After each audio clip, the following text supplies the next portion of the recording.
Komið sæl og gaman að fá að vera með ykkur hér á þessu viðskiptaþingi. Þetta mér sannur heiður að fá að ávarpa ykkur. Mér langar að horfa aðeins tilbaka að við erum að tala framtíðina. Þegar ég var krakki þá var uppáhaldsbúðin mín í Reykjavík búðin Liverpool. Hún var á Laugaveginum. Man ykkur hérna eftir Liverpool? Það man allur salurinn eftir Liverpool. Og þar var í glugganum risastórt svona Lundby dúkkuhús og það var með rafmagni sem ég fannst algjörlega geðveikt og ég hafði gríðarlegan hug á að eignast þetta hús. Og það skemmdi nú ekki fyrir að búðin hét Liverpool sem var líka uppáhaldsfótboltaliðið mitt. En nú er öldin önnur. Verslun á Íslandi hefur tekið stakkaskiptum og fótboltaliðið hefur því miður líka tekið stakkaskiptum. Ég tel það reyndar vera til marks bara eðlilega og heilbrigða íhaldssemi að skipta ekki liði sem maður heldur með í enska boltanum. Einhverjir kalla þetta masókisma, það haldi ennþá með Liverpool 2018. En ég er líka íhaldssemi í verslunaráttum, þannig að ég fer ennþá í búðir bara á Íslandi og ég er enn að jafna mig á tilrauninni sem ég gerði hitti fyrra eftir að hafa mætt í saumaklúbbinn og komist að því að alla vinkonur mínar voru að kaupa magninnkaup á internetinu af fötum. Sem þær mættu svo með í saumaklúbbinn og skiptust á að því þær pössuðu ekki fötin. En ég keypti mér þessar buxur á veraldarvefnum og ég hef alveg notað þær 3 svar og til þetta allt góð kaup í innkaupum á netinu. En breytingar í verslun endurspegla alveg ótrúlega hraðar tæknibreytingar sem má svo sannarlega kalla straumhvörf. Og tæknin gerir það að verkum að Íslendingar sem voru háðir stopulum skipakomum þegar þessi til að mynda virðulega samkoma var stofnuð árið 1917 og til hamingju með 100 ára afmælið. Íslendingar eru núna sítengdir heiminum og sonum mínum finnst jafn eðlilegt og eiginlega fljótlegra að panta það sem þeir þurfa á internetinu eins og að taka strætó upp í Nexus. Og þetta er náttúrulega algjörlega ótrúlegt. Tæknibreytingar hafa gerbreytt öllum viðskiptaháttum og fyrirtæki sem ekki fylgjast með þau missa lestinni, geta glatað stöðu sinni á skömmum tíma og ég satt hér á viðskiptaþingi fyrir einhverjum árum þegar einmitt var tekið dæmi Kodak fyrirtækið sem kannski þekktasta dæmið fyrirtæki sem var allsráðandi og misti svo algjörlega niður sitt forskot. En eins og hér kom fram í máli Andrew McAfee þá hafa tæknibreytingar svo miklu víðtækari áhrif. Þær hafa áhrif á fyrirtækin, vinnumarkaðinn, skólana, stofnanir, samfélagið allt, en þær hafa líka áhrif á okkur sjálf, hver við erum. Því það sem er ótrúlega sérstakt núna er að þessar breytingar eru að ganga yfir miklu hraðar en aðrar þær breytingar sem við höfum séð, aðrar þær innbyltingar sem við höfum upplifað. Þær hafa áhrif á það hvernig við hugsum okkar sjálf og hver við erum. Börnin mín sáu skífusíma daginn og þau sögðu, hvað er þetta? Og þau horfðu bara á skífuna og sögðu, hvað gerir með þessa skífu? Og ég rifjaði það þá upp þegar ég fór á fyrsta menntaskólaballið mitt sem var busaballið í menntaskólanum við Sund. Ég gerði þar mjög gott mót, þó ég segi sjálf frá. Og næsta dag þetta stoppaði ekki heimasíminn heima hjá mér. Og þá gerðist það hræðilega að pabbi minn heitinn hljóp alltaf að símanum og tók hann á undan mér. Og ég var ekki nógu snögg og hann náttúrulega hristi vombilana alla að mér með því að segjast ekki að heyra hvað þeir segðu og spurða hvað þeir hétu og hvað nákvæmlega þeir vildu. Þannig að það gekk nú ekkert eftir. Þegar ég lýsi þessu fyrir ungu fólk í dag þá horfir það bara á mig eins og ég sé bara einhverjum torfbæ. Að ég hef verið alin upp í torfbæ með þennan skífusíma. Og það sem meira vert að því mér er svo ótrúlega áhugavert að pæli því hvernig fólk hugsar. Að því að við höfum svo sterka þrá eftir samskiptum og að því við vitum að núna er tæknin fyrir hendi til þess að hafa samskipti og vera sítengd allan sólarhringinn, þá er þetta farið að hafa áhrif á það líka hvernig okkur líður. Daginn setti ég í flugvél hjá konu, ég veit ekki hvað hún var, en svo förum við af stað og þá fer hún að gráta. Og ég er svo sjúklega afskiptasöm að ég fer að spyrja, bíddu, hvað er að? Get ég eitthvað hjálpað þér? Og þá sagði hún mér, ég bara þoli ekki að geta ekki verið í samskiptum við mannin sem ég elska á meðan á þessari flugferð stendur. Hvað var mér að segja? Svo ég sagði henni, ég get sagt þér það, að eftir nokkur ára hjónaband þá verður alveg frábært að geta sett á flugstellingu. En við erum að breytast, við erum hluti af samfélagi sem er að breytast og við þurfum saman að setja okkur markmið það hvernig við getum nýtt þessar tæknibreytingar til góðs fyrir okkur öll. Nýtt þessar tæknibreytingar fyrir fólkið í þessu landi, þannig að það getur lifað hér góðu lífi, þannig að við getum tryggt hér aukin jöfnuð, en til þess þurfum við að vera undirbúin. Við þurfum að taka fullan þátt í rannsóknum og þróun sem lýtur að gervigreind og sjálfvirkni. Við þurfum að tryggja menntun og fræðslu í takt við nýja tíma og þar skiptir ekki minnst að kenna það kannski sem ekki er hægt að kenna vélum, eins og Andrew McAfee fór yfir hér áðan. Félagslega hæfni, skapandi hugsun, heilbrigða skynsemi og tryggja það að við, mennirnir, getum áframhaldið að virkja hæfileika okkar, nýta tækifæri. Við þurfum líka að taka forystu í því að tryggja ábyrgan og réttlátan vinnumarkað, tryggja réttindi launafólks og meðan við tökumst á við þessar tæknibreytingar, leita leiða til að nýta þessar breytingar okkur til góðs. Því þær kynslóðir sem eru að koma inn á vinnumarkað framtíðarinnar muni í síauknum mæli gera líka kröfur sjálfbærni og samfélagslega ábyrgð á sínum vinnustöðum. Það munu framtíðarfjárfestar einnig gera samhliða þessari miklu sjálfvirkni væðingu.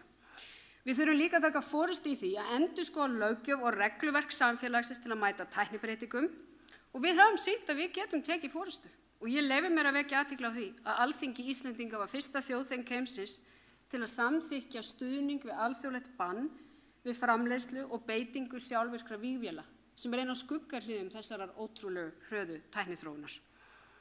En við höfum líka sýnt forystu á öðrum sviðum og ég nefni fyrirtæki í sjávarútvegi sem hafa náð markverðum árangri í þróun á hátækni til að auka verðmæti og gæði vara og draga úr umhverfisáhrifum. Reynsla okkar af lausnum á vandamálum við nýtingu sjávarafurða skilar sér í hátæknilausnum og við þurfum að sjá það víðar. Þess vegna hafa stjórnvöld sett tæknibreytingar á dagskrá nokkura ólíkra vettvanga. Ég hef óskað eftir því að samráðsvettvangur aukna hagsæld sem er samstarfsverkefni stjórnvalda og atvinnulífsins taki 4. iðnbyltinguna á dagskrá og vinni þar aðgerðaáætlun fyrir íslenskt atvinnulíf og vinnumarkað. Samráðsvettvangurinn hefur verið undir öruggri forystu Katrínar Olgu og Rögnu Árnadóttur. Þar sitja fulltrúar frá stjórnmálaflokkunum, atvinnulífinu og verkalýðshreyfingunni og ég hef mikla trú á að þessi vettvangur muni verða algjört lykiltæki í að undirbúa okkur undir 4. iðnbyltinguna á vinnumarkaði.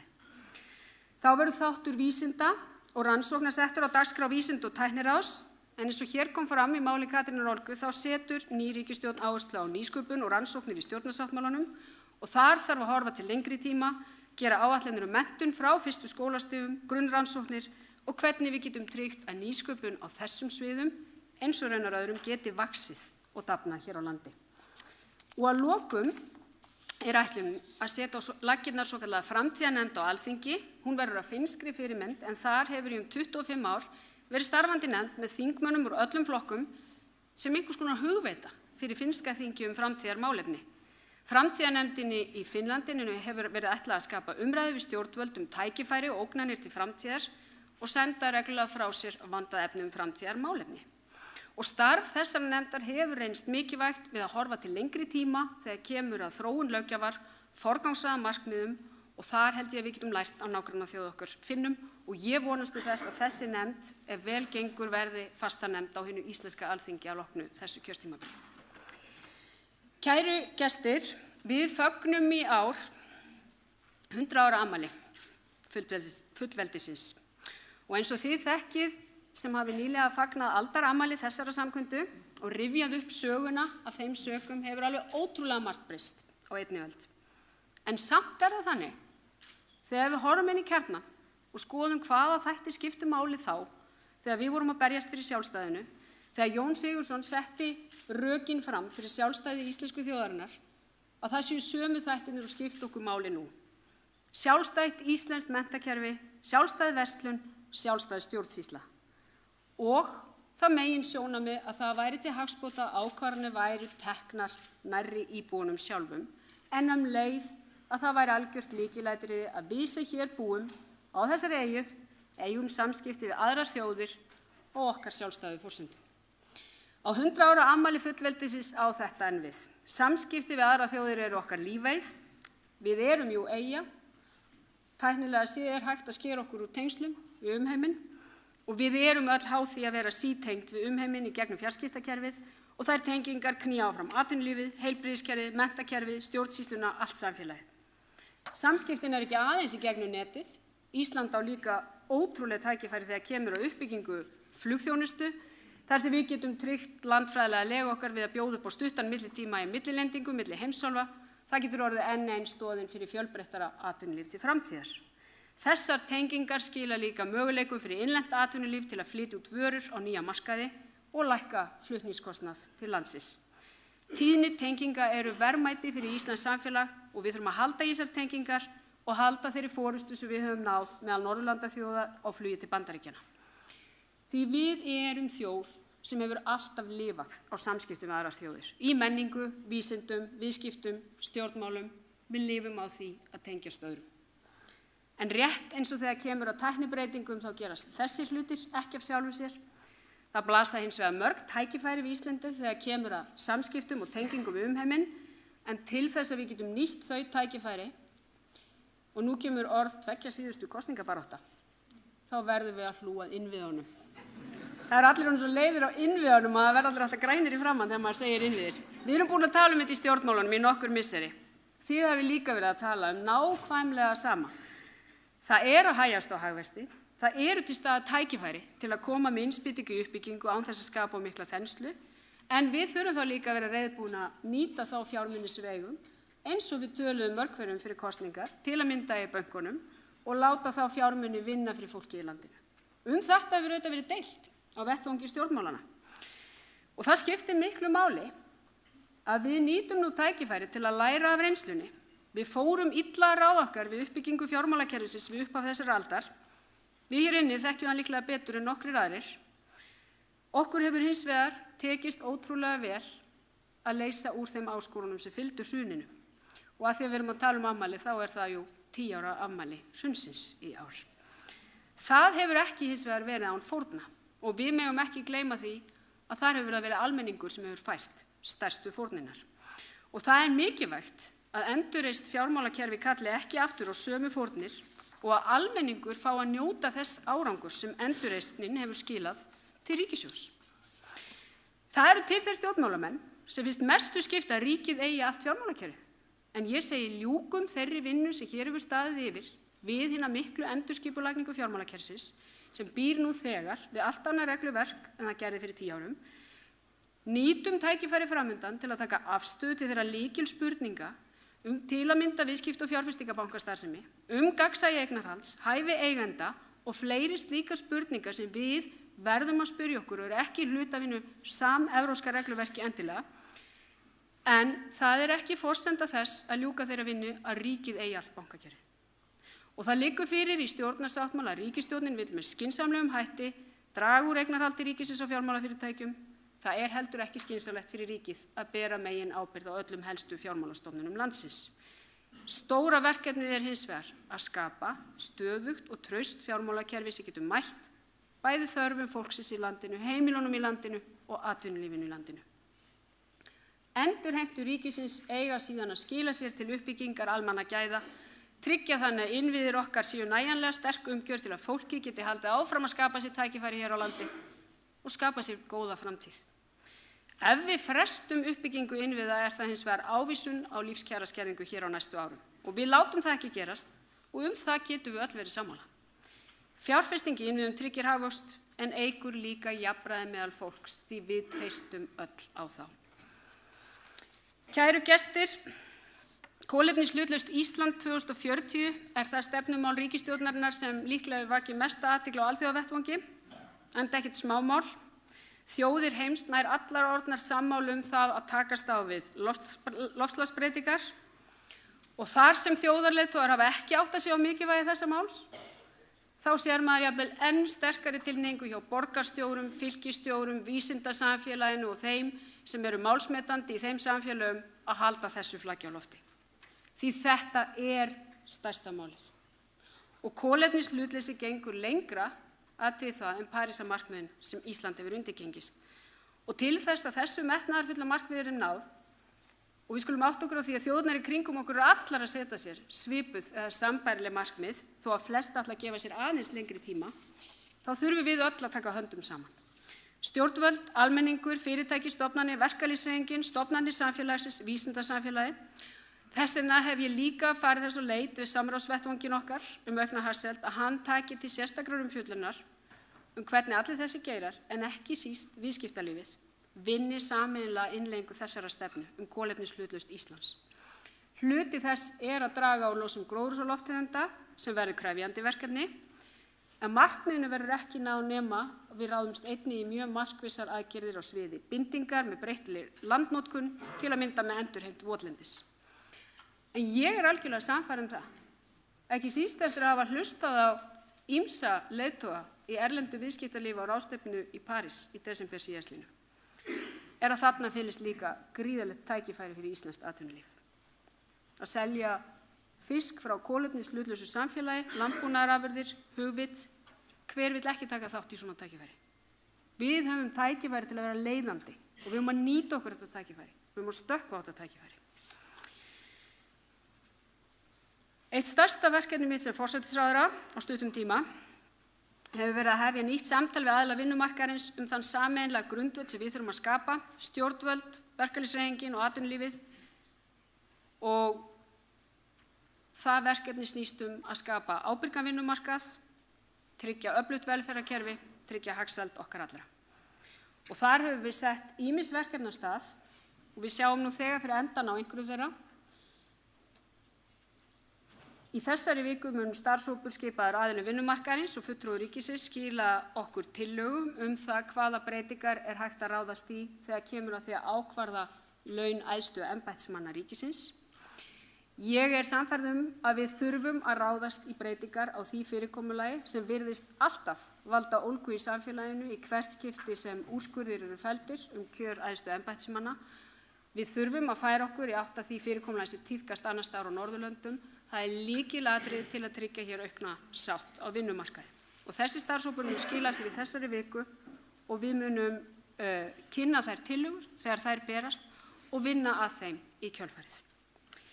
Við munum líka ráðast í breytingar á útreikningum á launatölfræði sem og úrvinnslu þeirra upplýsinga þannig að tryggt verði, því þetta annað sér íslenskt fyrirbæri, að við ekki sammála það þegar við setjumst hér niður við borðið til þess að fara að ræða kaup og kjör, hver launaþróunin hefur verið.